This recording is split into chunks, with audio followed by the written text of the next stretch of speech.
So the 2025 British and Irish Lions Tour of Australia is over, and one big question I have is, how good was this tour? And I'd really like your opinions on it because it's very subjective.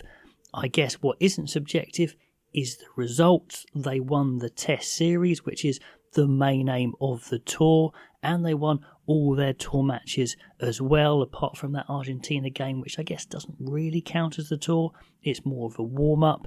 And at the end of this video, we'll talk about the future of the tour as well. So if you've got any ideas on that, do get thinking. I did have the rugby paper through this morning that was talking about Andy Farrell poised to continue in 2029. So we'll talk about the future as well.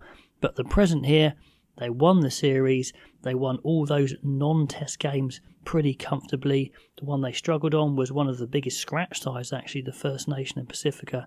So they did very well against the Lions in that game. But apart from the others, they really walked the others. And it really was a prelude to the Test team. Players trying to jostle for position. That was kind of where I was going with it. That was the excitement for me. So on one hand, I guess you could say those warm-up games, those non-test games weren't hard enough, but we kind of knew that was kind of how they were going to be, especially without their Wallabies.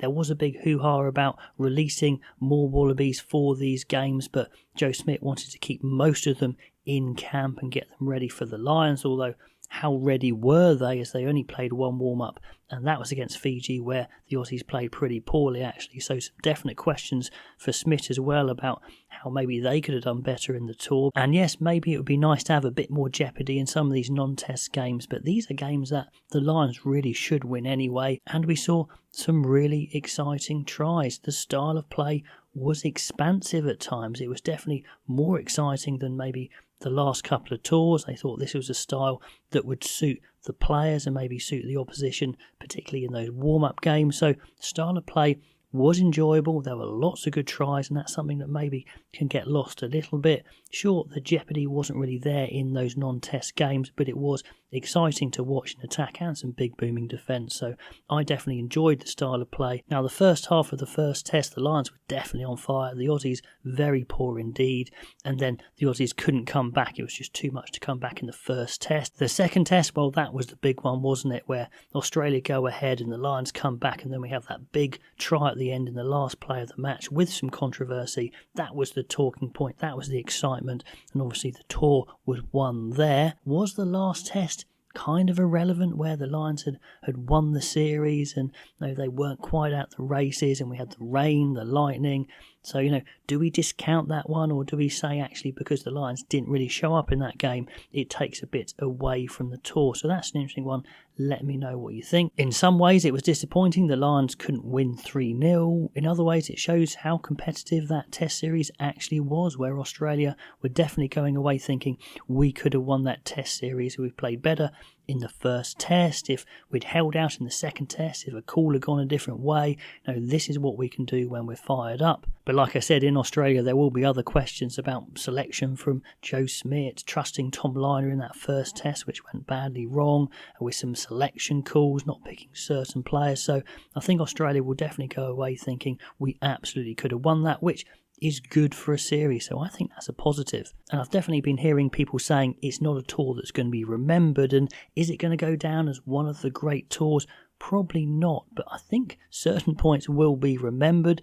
That second test, that jeopardy in the second test, the Owen Farrell call-up, that's going to be memorable. So memorable, yes. Great, maybe not. I think the other thing that makes a great test in people's minds as the years go on is the quality of players, which players were great. And I think that's kind of a thing in the Lions. People want to have these legends of the game. So did we get any of those? Well, only the future will tell. We certainly had some very good players, absolutely world-class players. Dan Sheehan, Finn Russell, etc. at times just looked absolute world-class. And in the future, I think those sorts of players will go down as greats.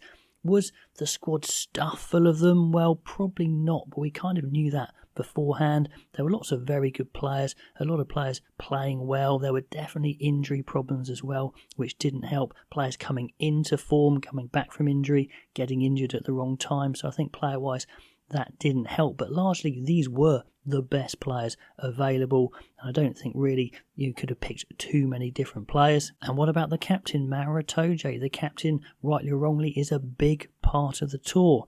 it probably was going to be Caelan Doris before he got injured. Itoje stepped in as the experienced man who plays the full 80, and he won the series. What can you say? I mean, we don't know what happened behind closed doors, but from all the clips we can see, it looks like the squad is getting on great. Everyone says they're getting on great, which they always do, but it did look like some genuine bonding going on, and you've got to give credit to the captain for that. I mean, for us watching from the outside, I mean, do his speeches come across as those totemic Paul O'Connell type speeches? Maybe not, but every captain has different strengths. But I think, from the outside, it looks like he's done a good job. He's won the series.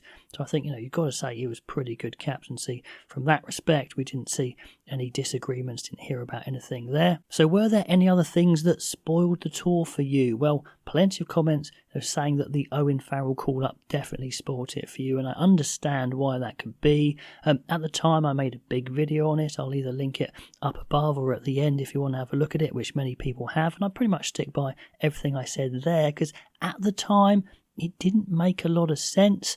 In hindsight, I think my conclusion is he played fine, but it was maybe an unnecessary distraction. I think that's kind of my conclusion there. At the time, he came in for Elliot Daly, which was strange because it's not a like-for-like at all. And then they brought in Osborne, who was a like-for-like. So I can only conclude that Farrell was really the guy they wanted to bring in. Whoever got injured, he was coming in. He's the next experienced player, because there weren't too many ready to come in. You had Tom Jordan, who at the time was fit, but is inexperienced. Osborne looked like he was the second in line, but he's inexperienced. So he was just the guy, I think, that was on the list. And yes, of course, as the coach's son, it's not a great look, especially when he wasn't playing for his country at the time. He hadn't been playing much, etc. So it was pretty strange. But in the end, I don't really think it affected things too much. It probably was fine. Was it necessary? Not sure. A bit of a distraction possibly, but I'm kind of over it. But let me know if it really spoiled it for you, because I know it did for quite a few. Now, the bottom line for me is I enjoyed the tour because I'm a bit of a sicko, really. I love just watching all aspects of it, thinking about all the permutations, the politics, the tactics, all that sort of thing. So I probably was always going to enjoy it. So maybe I'm the wrong person to ask. So please let me know what you thought. But there were plenty of exciting moments, plenty of good tries, an exciting end to the series in that second test for sure. And of course, it was a much needed series win. We just haven't had that many. Now, since the beginning of the modern era, whenever that was, say 1997, where they beat South Africa, they've obviously got one win against Australia, now another one. So the Lions need those wins, and they got it. Was it stacked with greats, the squad? Maybe not. Was it the best opposition? Maybe not, but still a good win. I enjoyed it. I'd rate it as a good tour, but please let me know what you'd rate it as and why. So let's now have a little talk about the future. Should we continue touring Australia? Well, I don't think it was a question beforehand for me, and not after either. I think absolutely. They're still a good team. Are they going to be the best in the world again?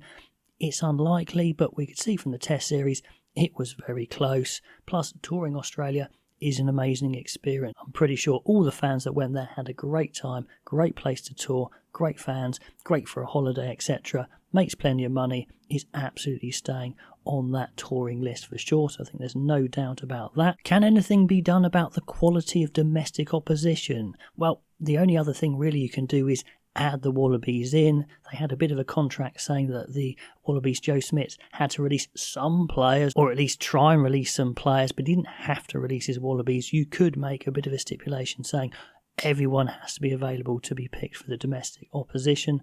That's going to be an interesting one because, yeah, those domestic games weren't the best, to be honest, a bit one-sided. The invitational sides, do we need them? Well, of course, one was there because the Rebels had gone kaput. So I don't know about invitational sides, although that First Nation side was the one that gave them the closest game. So you could cut the invitational size and just have the domestic teams, because the other question is, are there too many games? Now, you could argue tours in the past had loads of games. That 1971 one I talked about in New Zealand had 26 matches, and only with 33 players. We'll come on to that. I mean, how is that possible? Well, Of course, the game was very different. It was less physical. There were less massive collisions. You just can't do that these days. Plus, the calendar is so much more packed these days. You just couldn't fit them in anyway. Is that warm-up game against Argentina necessary? Well, rugby-wise, no, not at all. I mean, it's too soon. Loads of players aren't available from their clubs anyway, but it's there to make money and hype for the series. So it's going to stay. Is it necessary? No, absolutely not. From a rugby point of view, do you need 6 non-test games? No, you don't. That Tuesday game sandwiched in between the test is completely unnecessary, doesn't help at all. So probably rugby-wise, it's a good idea if that game goes away. It's not going to, probably, because it makes money, but it also would solve another problem of just calling in a few players to cover for that game, which always seems to happen now, and would be great if we could get rid of that, because the Lions really needs to be the best of the best, rather than just having to have some players come in to play that one game. I understand why they have to do it, but you get rid of that game, you definitely solve that problem. Another perennial question is squad size. Is 36, 37, 38, 40 players too much? Well, I would argue yes, it is. For me, I would like it more of the best of the best. So for me, from a rugby point of view, I would like a couple less non-test matches and a smaller squad, which is a bit more elite, a bit more best of the best, making it a bit more special. I don't think it's going to happen, but that's how I'd like it to go. Let me know what you think. And the other one that's been doing the rounds is a new location, going to a new place to tour. Argentina's been talked about, and the test series could be quite good, but you don't have the domestic teams to play. It's not such a lucrative place to tour. I don't think that one's a goer. Touring France, however, I think could be a really good call for everyone apart from South Africa, Australia and New Zealand, who obviously would get less money as it would come around less often. For the Lions, for France, for World Rugby, it would be really cool. France are going to be one of the top nations every single year, to be honest. And of course, France is close to the 4 Lions countries, but it's still a separate country with a separate culture, and it would be amazing to tour. The quality of domestic opposition is going to be through the roof with the best teams from the top 14, however they do that. The fans are going to be there. They're going to be coming over easily from Britain and Ireland. The money's going to be there. The infrastructure is going to be there. I think everything's there for a great tour to France. So I'd love to see that come in on a 16-year cycle. But like I said, the 3 current nations aren't going to like that. And finally, let's look ahead to 2029 to New Zealand. Can they win somewhere other than Australia? Obviously, in the modern era, it's not been done. They have won in 1971. So that really is the next goal for the Lions. In the modern era, can they beat someone other than Australia? And is Andy Farrell the best man to be the coach? I think, on the face of it, probably yes. Maybe you didn't agree with all of his calls this time, but he won the series. He's now got some experience being head coach. So do you bring someone new in, or do you stick with Andy Farrell, who is undoubtedly a top coach? I think it makes kind of sense for now. So anyway, guys, that is my take on the tour just gone and the future of the Lions. I'd love to know your thoughts as always. And if you haven't already, please do subscribe. That would be amazing. And I'll catch you next time.